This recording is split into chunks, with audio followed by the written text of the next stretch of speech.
It was the night before closings, and all through the courthouse, not a juror was stirring. But what about reasonable doubt? Oh, Welcome to the Tangent Podcast. Yes, this is it. The quiet before the storm. No tangents on Friday. It's going to be a busy day with closing arguments, verdict watch, jury instructions, everything else happening in the Karen Read retrial of the century. But the question that we have, and we're going to talk about during this program, what did prosecutors actually prove? And we're going to put it up against the elements of the crime. So many times we take a look at these cases and we're talking about things over here. We're going to talk about what they actually have to prove and then talk about what did they actually prove. It's going to be the best legal analysis this side of the Mississippi. ooh. This is the Tangent Podcast. I'm Vinny Politan, lead anchor for Court TV, along with this guy over here. Who's that? That's Al Wunsch III. Hola, Tangenistas. And below me, right here, this is the radio legend, the one, the only, Jonesy. What side of the Mississippi are we on? We are on the east side of the Mississippi. You cross over to the other side. It's the wild, wild west. I don't know what's going on out there. But what I do know is that this is the Tangent Podcast.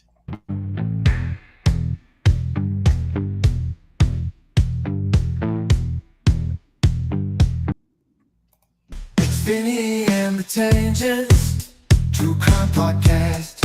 Vinny has the blue eyes, Al cracks the jokes. Jonesy stays behind his shades, entertaining all the folks. It's Vinny and the Tangents, True Crime Podcast. Load up all your comments, hit those super chats.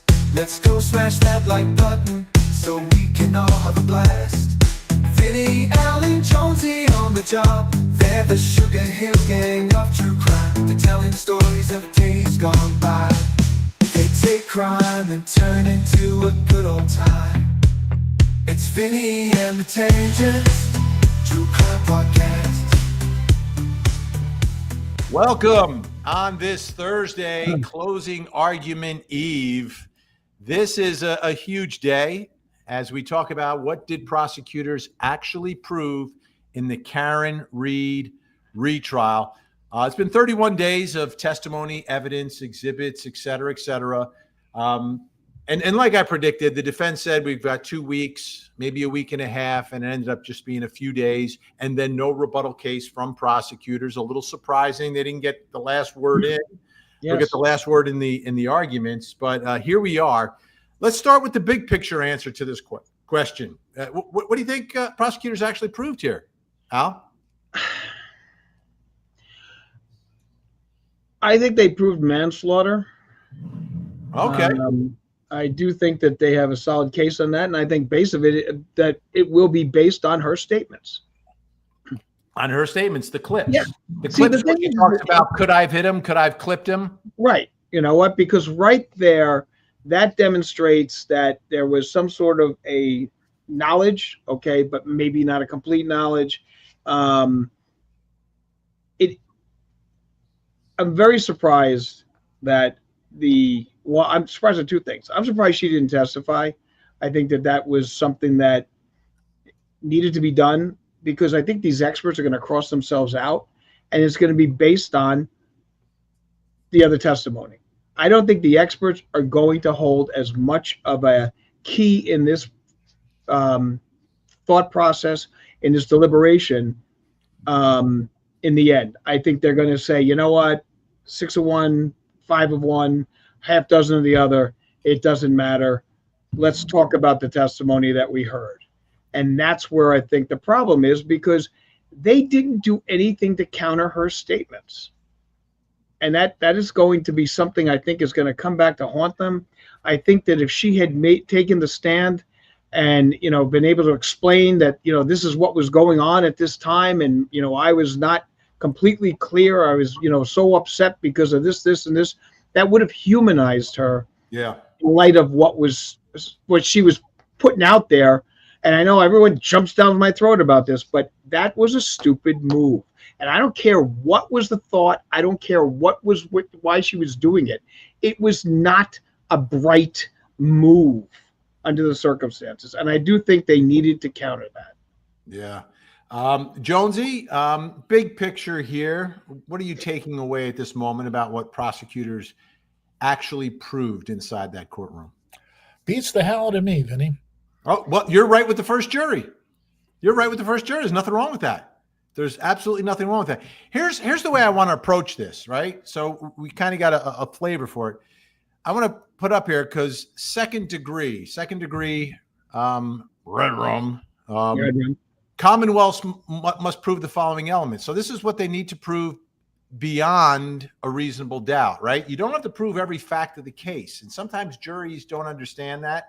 A lot of times people who follow these cases don't necessarily understand that. Prosecutors are not held up to the standard of every fact that you put in front of them, they need to prove beyond a reasonable doubt. And if they don't prove a specific fact beyond a reasonable doubt, they don't prove the case. No, it's the elements of the crime. Sometimes those facts are significant and are needed to be proven to prove the element. But at the end of the day, it's the element. So the defendant caused the death of John O'Keefe. Well, that's up in the air, right? For that, you need the collision. So right. They've got to prove the collision, which is why that is such a big issue. And I want to begin with that, right? Because if they don't prove a collision beyond a reasonable doubt, all the charges are gone. It's a not guilty across the board. So this is the way I've broken it down. And what I want to hear from you is, what do you think is the strongest of these three roads to proving the collision? Which is the strongest argument that you've proven the collision beyond a reasonable doubt, which you must prove beyond a reasonable doubt? One, the expert testimony, okay, which would be the prosecution experts. Did that prove a collision beyond a reasonable doubt? Did her alleged confessions, whether it's at the time, hold on one second.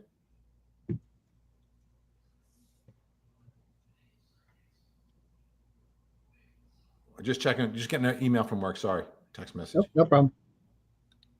3D House of Jones. Okay. The experts. Second, the admissions, which can be in two forms: the alleged admissions at the scene, as testified to by first responders, and of course the two women that Karen Reed was with. I hit him. Did I hit him? Could I have hit him? Right. And the statements made to the media in the clips that have been shown for the jury could be, and I'm sure will be argued by the prosecution, but could be evidence of a confession, right? So a confession is direct evidence of the collision, right? Yeah. So that's another way. The third way is the physical evidence, which is her tail light is broken and pieces of her tail light are at the scene, including some tiny pieces that the prosecution will argue were in his clothing. The witness who testified said they could be consistent with the tail light, but could not say they're absolutely from the tail light. But there were small red shards of plastic that were found, shards in the clothing of John O'Keefe, allegedly, if you believe the chain of custody, etc. But that's going to be their argument. So of those three, which do you believe is the strongest argument, most persuasive argument that the prosecution would have to attempt to prove that there was a collision, thus satisfying the first element of this allegation? Jonesy, go first. Okay, so I think her own words, but by the same token, I think of was it DuPont with the TV special? I think about when you say something like "Did I do it?" or "I did it." There could be sarcasm. Doesn't necessarily mean that I did it, and that's the way I felt about that. But as Al pointed out, without her saying that's what she meant, there's a conundrum there. See, it's interesting from the standpoint of the defense as to those statements. I don't know why they didn't go in for completeness and be able to, bring in the stuff that was said around it or whatever, so you get a full context of what was being said at the time. I think that they may have done it that way, so this way here, hoping that the jury would kind of forget about it and move on. All right. But I'm going to stick with what I said to start off the show. I think the experts are going to cross themselves out, and I think it's going to come down to her statements and the witnesses' statements at the scene, and the fact that there were at the scene. So not so much the TV interview. The TV is also going to come. I said her statements on television and also at the scene. Okay, I think they're both going to kill her, in the sense that they're not going to be. It's not going to be very. So you find that, but on this specific question regarding whether or not there was a collision, you believe that's the most persuasive argument by prosecutors, her own words over the physical evidence and over the experts, because no one countered them, and that's my problem. My problem is that those statements are out there, they're in the air, they were stated, they were said. Jonesy brought up about the fact it could have been facetious, didactic. It could have been, it wasn't necessarily, confused maybe with what was going on. None of that comes out, and none of that can be inferred by the jury because it was never demonstrated to the jury. So that is going to be a big problem. And the fact that there is physical evidence there at the scene that can be tied to her vehicle, those are going to be the two aspects that a jury could hang their hat on. Which one is stronger? You can only pick one of the three. This is multiple choice. There's no all of the above. I didn't know. I didn't know I was going to have to be multiple choice on that. That it has which is the strongest? The testimony, and the statements. Those are. I love multiple choice. It makes things so much easier. Yeah. Which of the three, Jonesy? Is he stronger? Now, listen. When you answer the question and say which one's the strongest, it doesn't mean that you're saying that it proves it beyond a reasonable doubt. But of the three ways that they're going to attempt to prove it, which of those three do you believe is the most persuasive? Her own words. Her own words. And that is what is going to be the focus, I believe, of the Commonwealth's closing argument. Yeah. So here's where I am on that. And because that first jury heard that evidence. The first jury heard that evidence, and it wasn't enough. But this time, they've also got the television interviews. I personally believe, and again, none of us are saying that it's enough to prove the case beyond a reasonable doubt necessarily. But of those three ways, because those are the only three ways they can prove this collision, I think the physical evidence is the most persuasive, because in order to undermine that, and they were successful in the first trial with at least some of the jurors, but the only way you undermine that is with evidence that evidence was planted. Right. And they didn't go as far in this trial as they did last time. No, surprisingly. I spoke with the juror last year who was on the side of Karen Reed, who deliberated, and he was not convinced that the evidence was not planted there. He felt that was still very possible and plausible. And the way it played out in the first trial, I mean, it was much different. The inverse video was presented. That didn't happen this time. Trooper Proctor was on the stand. I mean, he was so much of a bigger central figure in all of it, which to me gave the jury and that juror something to hang his hat on, that like there's something wrong with this guy. We saw him in court, and yeah, I think it's a reasonable belief that someone, including him, may have planted the evidence here. There was less evidence from the defense about the potential planting of evidence this time, which I think second time around elevates that evidence. And I could see potentially that's where the jury may go and say, well, where's the evidence in this trial, right? Because this jury only sees the evidence in this trial.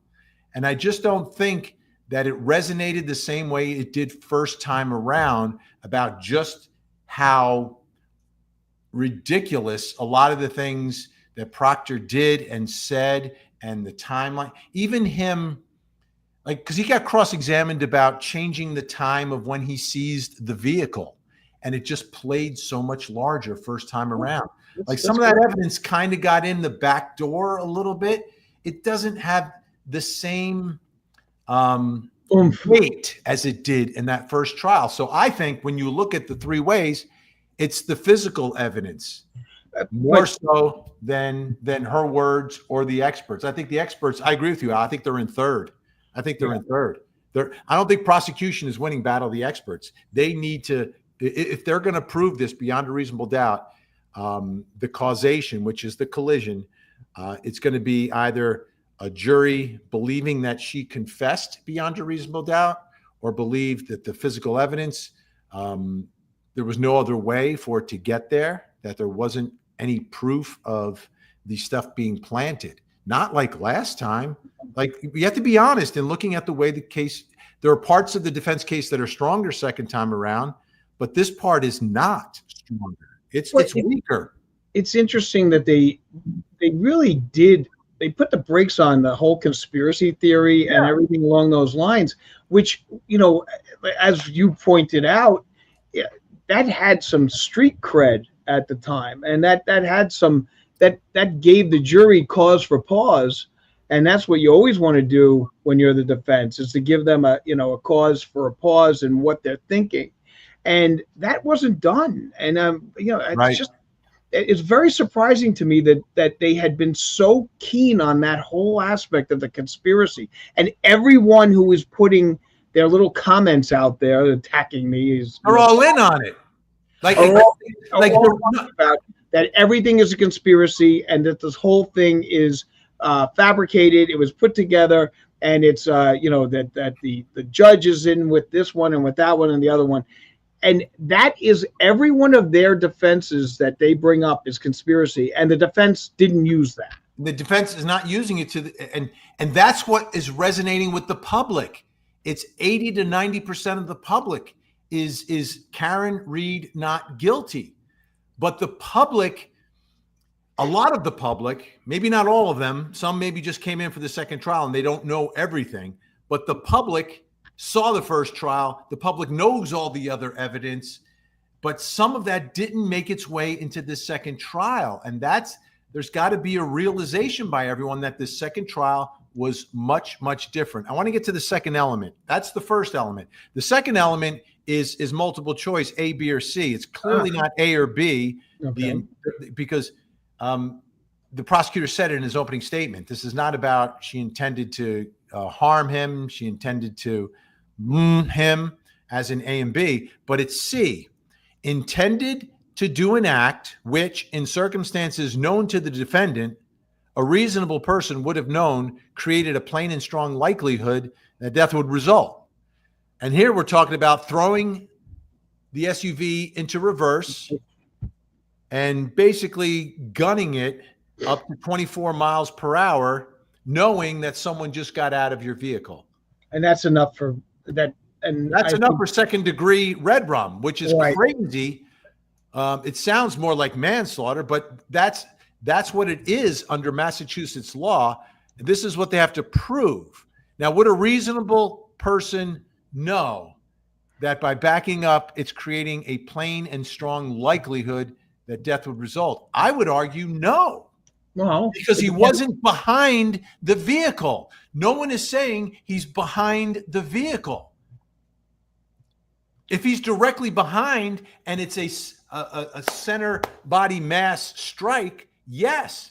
But I think they fail here. I think they fail miserably on the second element of second degree. Well, I don't believe. How would you know that putting it in reverse is going to create that strong likelihood if everyone agrees he's not standing behind the SUV? But and that's one of the problems I have with the way they graded this offense and the way that they put this to a grand jury, because I agree with you that C is manslaughter as far as I'm concerned. That's not second degree, okay? Because there's really no intent to hurt someone under the. And in the situation with regards to Now, taking everything into totality, the circumstances, the time of night, the alcohol intake, the weather situation, that may be, a heightened situation of you should have been more intelligent than doing what you did. But that's why we have manslaughter, and that's why we don't have second-degree murder on red rum on everything in this country. It's not. I don't think the second degree is even going to be on the table with this jury. Yeah, I think it's done. And in fact, to be honest with you, I would think that the state would be smart enough, the Commonwealth would be smart enough to basically just kind of. They're not smart enough. Come on. Gloss over that and go straight to the manslaughter aspect. They won't. They won't. I know they won't, but I'm just saying that's what I mean. A good prosecutor, knows when they, sometimes bad. It's poisonal. It's poisonal. The DA, like if you lived in Norfolk County, would you be happy that the DA, who has a full staff, goes and hires someone from the outside, spending hundreds of thousands of dollars, then spends $300,000 for a private performance of the Blue Man Group? Well, and the sad part is you can actually get the Blue Man Group for about $25,000. You can. These days, you could probably get them for a lot less than that. All right, let's go through a couple of things here before we fall way behind. Jennifer Lego. They are franchised, which reduces the cost. Interesting. We should hire them for our Christmas party this year. Nah. Oh, you know what we're gonna do? We're gonna get Sugar Hill Gang for our Christmas. Yeah, that would be amazing. Hey, Tangenistas, Lori Vallow Daybell, guilty once again. Down goes Daybell. Down goes Daybell. Down goes Daybell. And my money, I just put a bet on that she was going to be found not guilty. So shock to me. Shock to you. It took 44 minutes. It was a very 24 minutes. Did the jury even leave the box? I mean, they basically could have gone in, hit the men's room, ladies' room, come back in, and just went, yeah, guilty. Simple. That routine there, it's based on down goes Frazier, down goes Frazier, down goes Frazier. And we actually covered a case once where there was a Frazier and you used it. I wonder, it's used so often these days, I wonder how many people know the origins of that being, I believe, Howard Cosell calling a Frazier fight. It was Foreman Frazier. Yeah. That was Foreman Frazier, right? Yes. I think so, because he went down like 3 times in that one. Hey, this is from Kyle. Hey, everyone. Can you give my wife Libby a birthday shout out? We look forward to the tangents every week. You guys are the best. Al? Oh, Lydia, that encyclopedia. Lydia, the tattooed lady. Libby. Happy birthday. Libby. It says Libby on the label. You will like it on the table. Happy birthday, Libby. Happy birthday, Libby. All right, 25 again. And we got Ann Williams. Hi, my favorite people. How are you, Albert? With a wink and a heart. Oh my! I'm much better now. I can tell you that. Indeed. All right, let me just make sure. I don't want to fall so far behind because we're on a strict time frame today. Well, you know what? While we're talking about birthdays, can I throw out a birthday wish also here? On this day in 1929, Anne Frank was born. Really? Yes. And on this day, wait.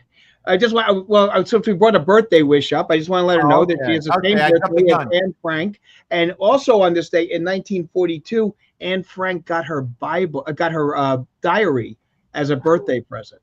Ooh. That became the famous Diary of Anne Frank. Oh, okay. So it was blank when she got it, then she filled it out? Oh yeah, she actually picked out the one she wanted, and then her parents bought that for her, and that's what she got for her birthday present on this day in 1942. Which at that point, the Germans were giving her people quite some hard time. So did either of you gentlemen keep a diary as a child? I think it's more of a young girl thing myself. Absolutely not. It is a very moving. It is something that needs to be reid and needs to be taught. No. I mean, I'm asking you guys if you ever kept a diary. Oh, yeah, I have a diary. Yeah. No. Whatchamacallit? Ever since the song by Yaz called Diary, And Yeah. that's right. I said no because That's a somebody good could one. get into it and read everything. I've Yeah, made it into a few diaries, from what I understand, but I had one once and I didn't know what to write. Seriously, like So it's blank. We were going to have you read it to some dramatic music. I don't have a diary, but speaking of birthdays, what did you guys think of the defense expert while on the witness stand wishing his son a happy 10th birthday? Yeah, not a good point. Not a good move at all. I thought that was horrible. There's a also, time and a place for everything. That's not the time or the well, place. part of the reason that's bad is because it seems to be that you're playing to a national or an international stage, as opposed to like the courtroom. Now, if they said, rest in peace, Brian Wilson or Sly Stone, I wouldn't have had a problem with that. That would be all Can right. I tell you the scariest thing that happened? I was walking and someone said, I heard them say Like Sly Stallone? lot of Stallone people passed thought that. away, and I was like, no. Yeah. And then they said, How it did was I Sly. think that would? It's funny because when you say it quickly, it just sounds like that. And Yeah. a lot of people said to me, because I was like, oh, I can't believe it, Sly Stone's that, and oh my God, Sly Yeah. Stone, and I'm like, no, Sly Stone. Yeah, it's still bad, but it would have been worse for me because I mean, Yeah. that's Rocky. That's Rocky. Yeah. That's right. Hey, Larissa Harris has something that needs to be responded to. Disbar Brennan now. That's the special prosecutor. Nothing more to discuss. He is not credible, period. One and done. Wonder who is directing the judge. I have an idea. Case is common sense. Don't think too hard. So first of all, Brennan misrepresenting evidence in front of the jury, like completely misleading the jury. How bad is that? How bad is that when you stand up and tell the jury something that is 1,000% untrue about a piece of evidence? That is a problem, and it comes back to haunt you, and it doesn't necessarily give you grounds to be disbarred, but certainly you could be punished. You could be Now, punished. let me ask you a question about that. One of the things I learned along the way, and it was from the OJ trial, if you believe, or if it's proven that a witness is lying, you could disregard their entire testimony. Well, that's Yeah. false in one, false in all, but the prosecutor's not testifying. Right. That was my question. If the same holds true for the prosecutor. But it's interesting you should mention the OJ thing, because on this day in 1994, Nicole Brown and Ronald Goldman were both Civil Red War Rum. to civil rights and all the revolution fights. World War I and World War II. Well, always knows who is who. It's this day in history. This day in history. History. Now let's listen to his story.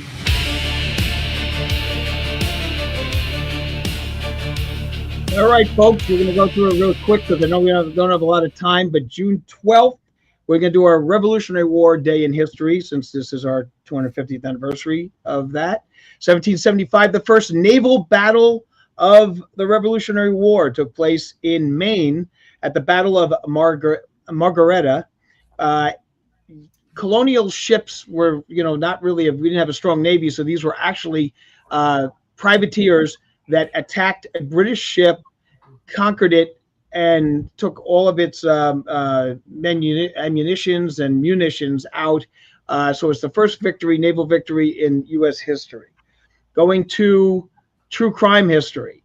On this day in 1962, a little thing happened called the Escape from Alcatraz, where three individuals, the Anglin brothers and Frank Morris, escaped from the prison that was deemed to have been impossible to escape from, second to only Devil's Island. And whether or not they actually got away is still a question that haunts us today. In 1977, the bodies of three young Girl Scouts were found in the Oklahoma Girl Scout Red Rum. Girls were 8, 9, and 10. Unfortunately, there was a suspect. The suspect went to trial. He was acquitted, and to this date, nobody knows who did this horrendous Red Rum.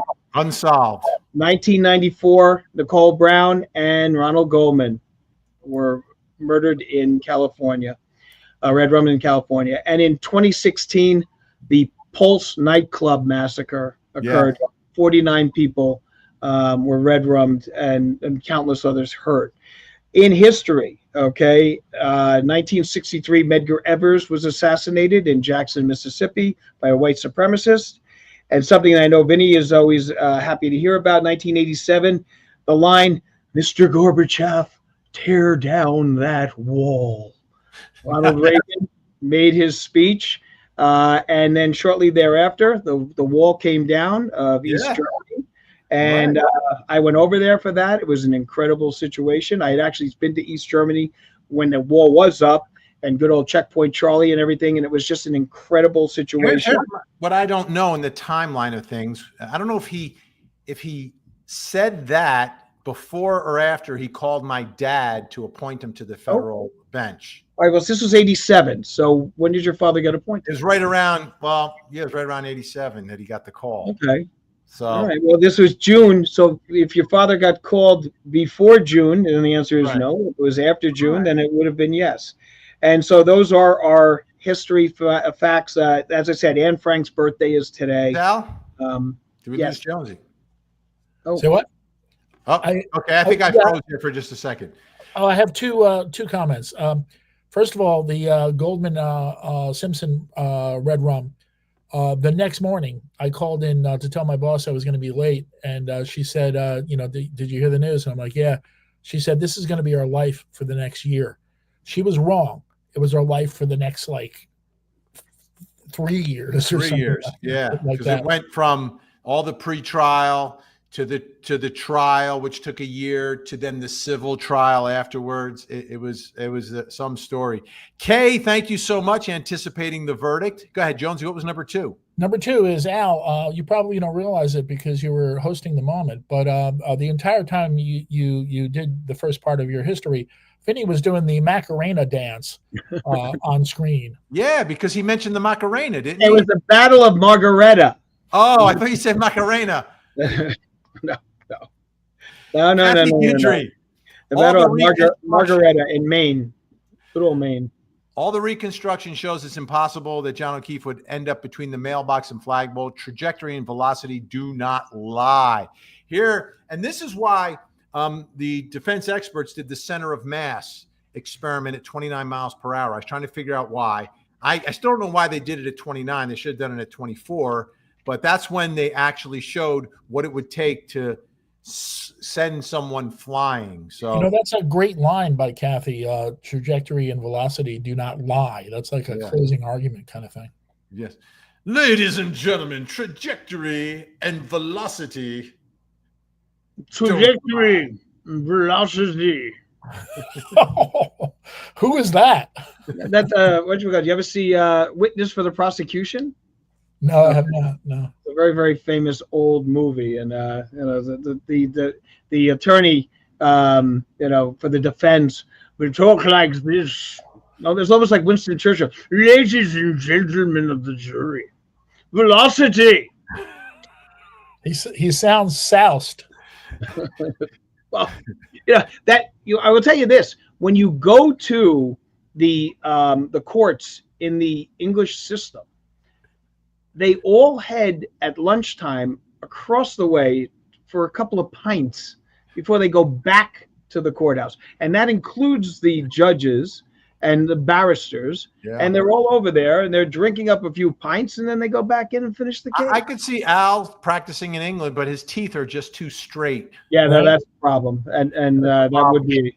No offense to our viewers from overseas. It's just one of our American jokes that we make. That's why they drink things like Guinness over there, because Guinness is got a lower alcohol level than a lot of American beers, I believe. But more importantly, each glass is like eating a loaf of bread. Oh yeah. So you're like eating at the same time. You're able to work. Yeah, I so bad would love to have cameras in the courtroom in England. I would be so fascinated in their system, and they just don't allow. They don't even.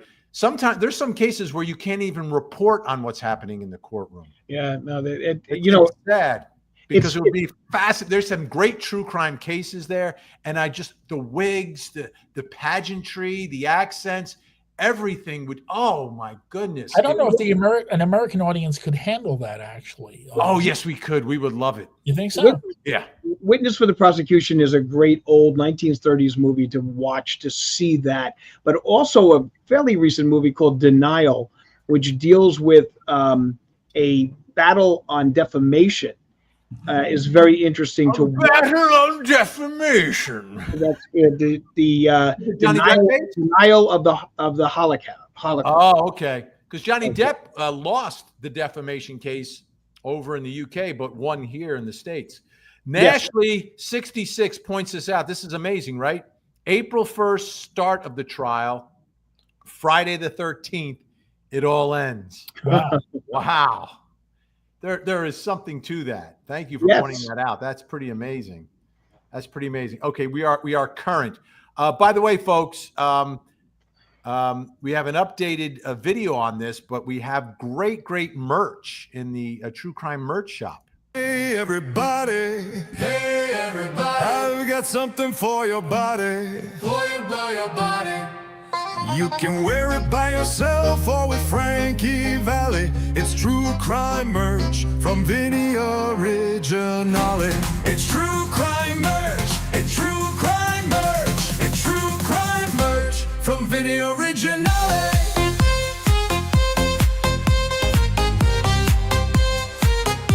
From Vinny Originale. We got great products here. We've got the person of interest. We've got, of course, the tangents. We've got the tangents, and we've got the suitable for framing. The bestseller, allegedly. It's all available. New products coming all the time. This weekend, I think I'll be in the shop sprucing things up a little bit. So keep an eye on it, there, folks. All right, let's get back to the matter at hand. Okay. If we would. Sorry. I'd want to get to manslaughter. Yes. Okay. The defendant is charged with motor vehicle homicide approved. Defendant of this offense must prove 5 things beyond a reasonable doubt. The defendant operated a vehicle, yes. Defendant did so on a public way, or the public has right of access, yes. Third one, that while operating a motor vehicle, the defendant was under the influence of intoxicating liquor. I think that's been proven. I mean, through the video, her own statements, and the blood draw from the next day, they can try to fight it. But I think that's pretty compelling, being under the influence. Fourth, that while operating, the defendant did so recklessly so that the lives or safety of the public might be endangered. That one I think is up in the air. That is, putting the car in reverse will be the argument there. I don't know. Was she making a K-turn? Because she came, the direction she was facing in front of the house was opposite of the way that she arrived. So to go back the way she arrived, potentially she would have to make a K-turn. To make a K-turn, you've got to put the car in reverse. So there's that. But she wasn't going back to downtown Canton. She was going over to John O'Keefe's house. So did she or did she not need to make a K-turn? That hasn't been established one way or the other. No. For me in this case. And I've always wondered that. I mean, the GPS, I think, can take you both ways. The GPS, when I did it, took me straight out, that she didn't have to make a K-turn. So, a lot of times when I'm using, one of the apps like Waze, it will not tell me under any circumstances to make a U-turn or a K-turn. It will make me go around like numerous blocks in order to go in the right direction. That's true. That's true. You're 100% true. They never want you to make a U-turn, or very rarely they'll just send you in the direction that you're facing. So that's a great point. That's a great point. How does it know which way you're facing? I have no idea, especially when if you're using it on a phone and you're holding it. Right. Like, how does it know? I mean, I guess it knows which way the momentum is going. I don't know. I don't know. How does it know which way I'm facing? On Waze, you can use. Who are these people? You can use. Oh, by the way, John, I forgot to answer your question before. The person that I was doing was Charles Lawton. Charles Lawton is the man in that movie. Right. Tyrone Power plays the defendant in the case. And I was doing the Macarena. Yes.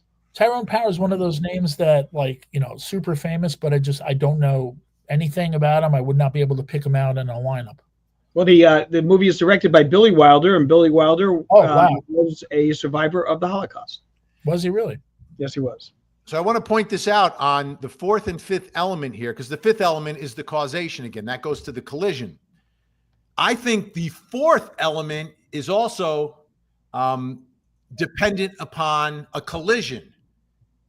Going in reverse is not necessarily recklessly for the lives or safety of the public being endangered if, in fact, John O'Keefe is not there.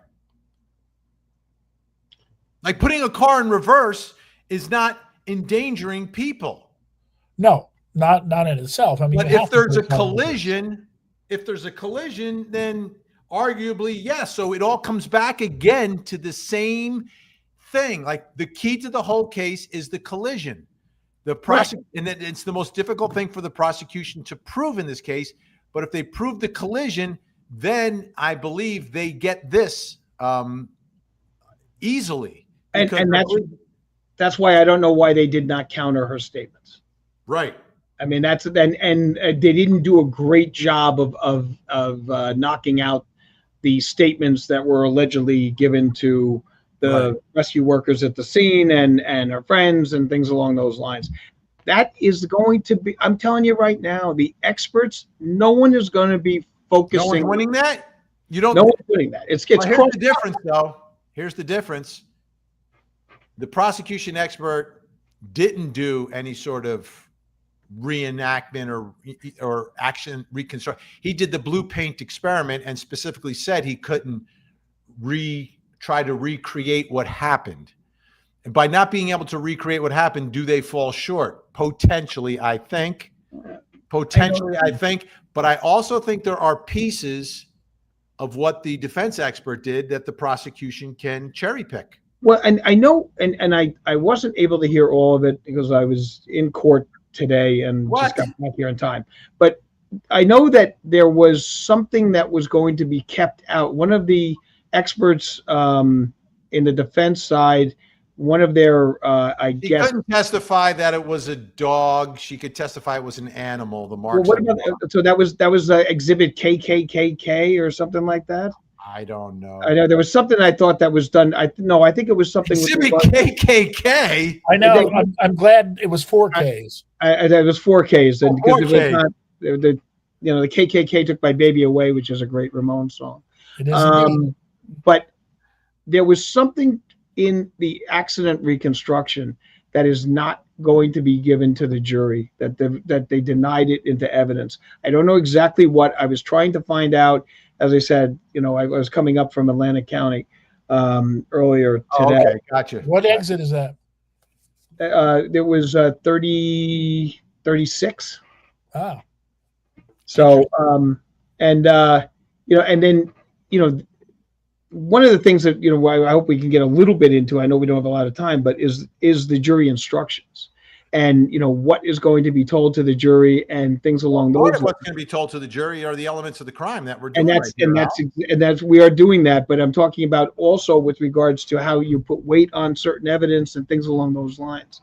So, I think that the manslaughter case is the case that is going to be made, if anything. But it's predicated upon the collision once again. And that's why her words are going to come back to haunt her. And why those statements are going to come back to haunt her.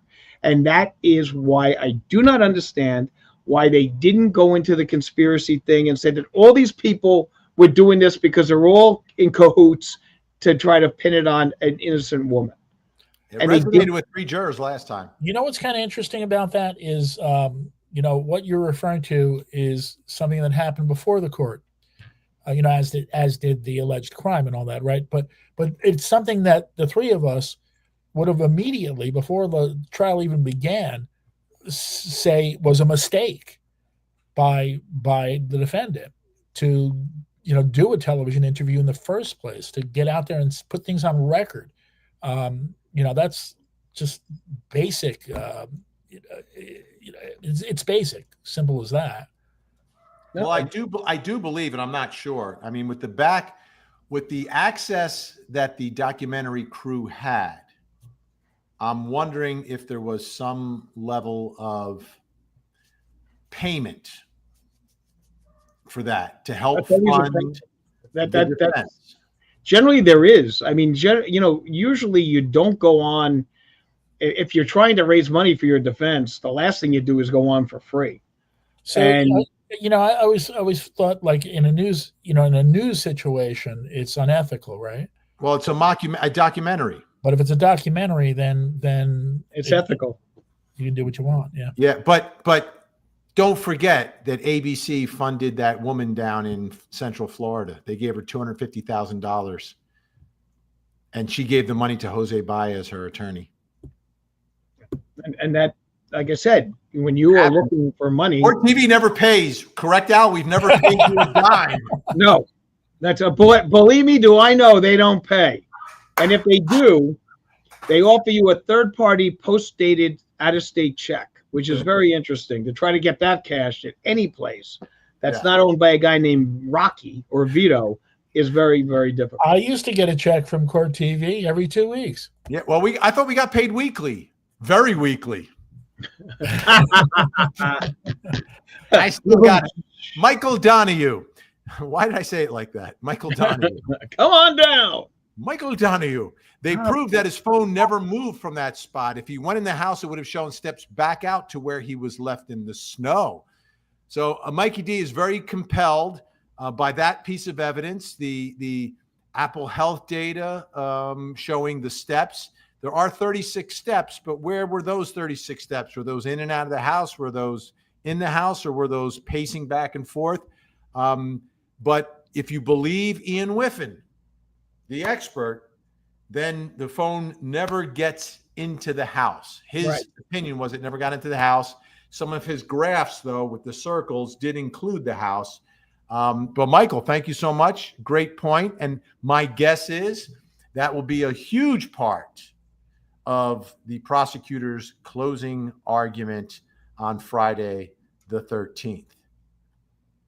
Which is a great, great movie. Also filmed in the state of New Jersey at Camp Nobi Bosco. It has become a big thing, right? Oh, some people were asking why my father was talking to Ronald Reagan on the phone. I guess I left part of that out. Did I? Didn't everybody? I was ordering some lasagna. No. Reagan was ordering lasagna. My father was a lawyer and then became a federal judge appointed by Ronald Reagan. So Ronald Reagan called his office to get him on the phone to formally say, I'm going to nominate you to the federal bench. My father, he called it the wrong time. He called it lunchtime. Like, my father's not going to be in the office at lunchtime. He was down at Angelo's eating the calamari.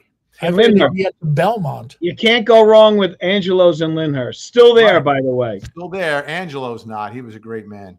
Oh, Angelo was a sweetheart. I really was. Yeah. So what happened was there was a headline in the local paper, calamari left cold.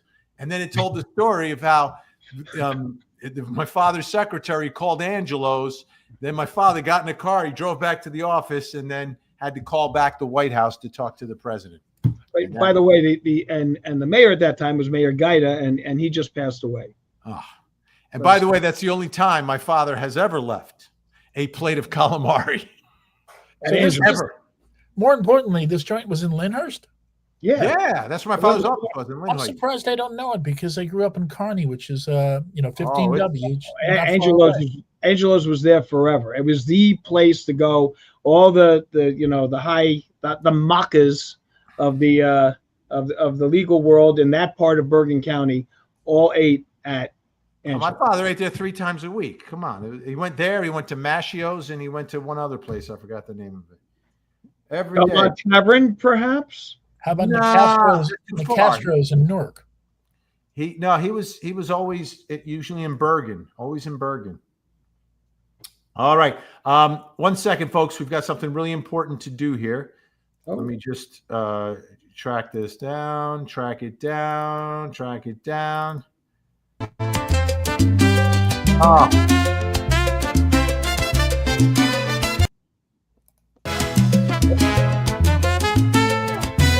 Thank you, April Diaz. Have a great day today. Thank you, April Diaz. We appreciate everything you say. We all know she's a great fan, and we know the kind words she has. We always love to hear from you. Thank you, April Diaz. the wonderful April Diaz. Thank you so much. X and O's to my three handsome guys and to my favorite chattered below. All hearts. Also, Vinny, what are you drinking at the end of VPI? So at the end of the program, Vinny Politan Investigates, which is a live program, I'm going to prove it, dropping a video. Get ready, folks. I'm dropping the wardrobe change video. What? Yeah, we rolled on it. You're going to be naked? 8 o'clock and the 9 o'clock show, I changed my clothes. This week, we recorded it. I'll be dropping that video. The man's going to be naked as a jaybird. Yeah. Don't look, Ethel. Ethel? So it's water, April. It's water. I have water in my official Vinny Politan Investigates mug, and that's what I drink at the end. And I drink it throughout the program, right? Just to keep my, just like I do here, I'm always drinking something because I'm talking so much. But it's like when there's communion, right? When you have who's Jones, you're not Catholic, are you? I am not, but I just saw a blue bottle and I couldn't help but think of the Leon Spinks Muhammad Ali fight when they switched to the blue bottle. But go ahead. So when they're done with communion and there's a little bit of wine left at the end, the priest always has to chug it, right? He's got to pour it. They put the water in. They put the water in, and then they do the old swirl, and he's got to drink all of it. He's got to down the rest of it. So that's what I do at the end of my show because I've got to pack up my stuff. So I chug the rest of the water. And there are some nights where I haven't had as much during the hour, and it's like a big, big gulp. You are saving the stagehand from having to pick up a full or a half. Exactly. You're missing the point. The show is like a religious experience. That's how I see it. It's like a religious experience. Okay. All right. Thank you, April Diaz. Cat TV, not guilty by reasonable doubt. Love you guys. Oh, thank you. That is one sweet looking kitty. Yeah, I love the patch. That's so cool. All right. I just want to make sure we're current because we're very quickly running out of time again. It's just so difficult to get this all in. We had to go late today because Al was in court. He's a working attorney, folks, not one of these fugazis who doesn't go to court. He actually goes to court, represents people, right? Only the innocent. You represent only the innocent. That's It's right. Fugazi, not I always thought it was Fugazi. It is Fugazi. Well, Fugazi is actually the pronunciation of the great punk rock band from Washington, D.C. Yeah. Fugazi. And I've actually always wondered if they it was tongue in cheek that they called themselves that because they were a throwback to a different era of punk. Yes. And a tremendous band they were. And by the way, Gen X, reminding folks that we've got great parent retrial breakdowns and commentary on closing arguments, and Vinny Politan Investigates, all beginning tonight at 8 o'clock. Check local listings. For what? Well, if it begins at 8 o'clock and it's on Court TV, why do I have to check the local listings? Check local listings because I do that anyway. You may be in a different time zone and it may be different for you. So you've got to check local listings. Very valid.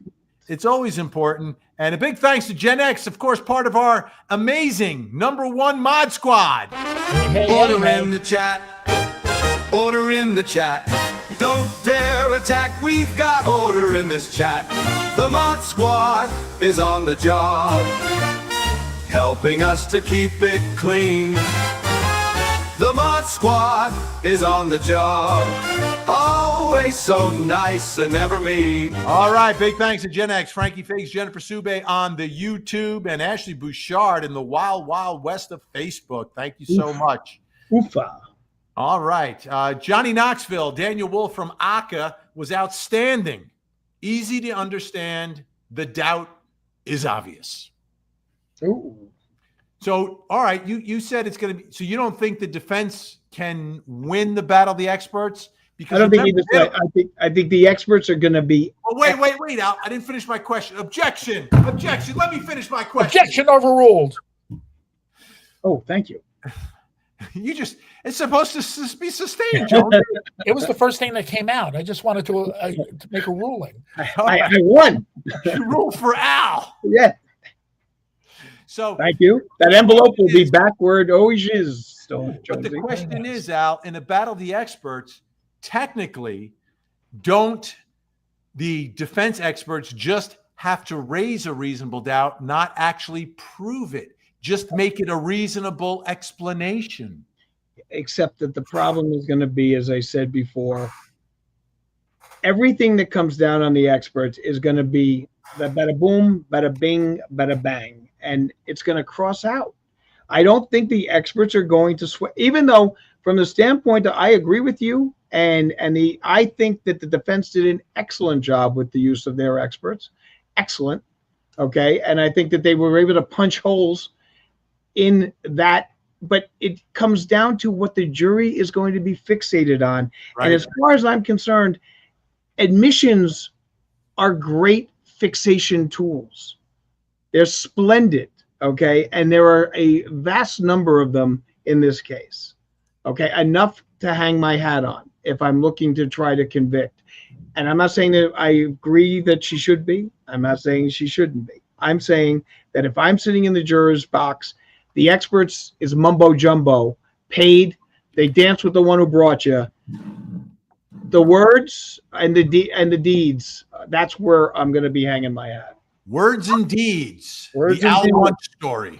That's exactly right. That'll be all right. We are officially out of time. I've got to get ready. I've got a big show tonight from 8 to 10 on Court TV. Your front row seat to justice. Let me just check my messages. Make sure I'm not missing anything here. Real quick. Okay.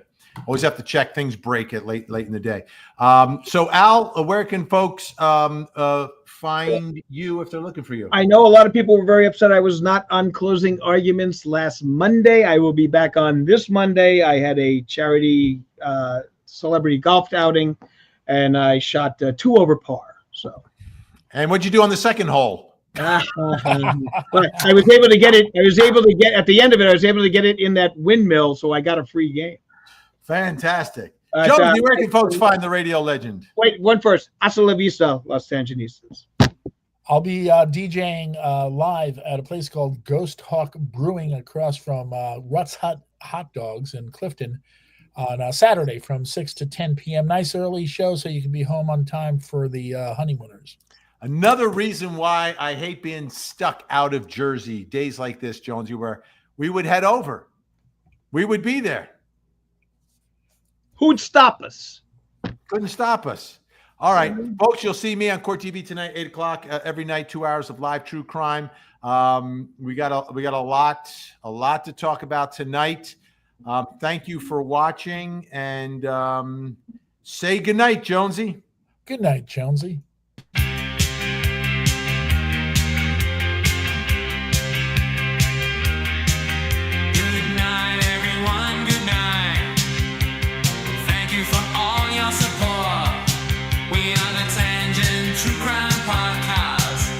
See all of you in court. Somebody say tangent, tangent. Somebody say podcast, podcast. Tangent, tangent. Podcast, podcast.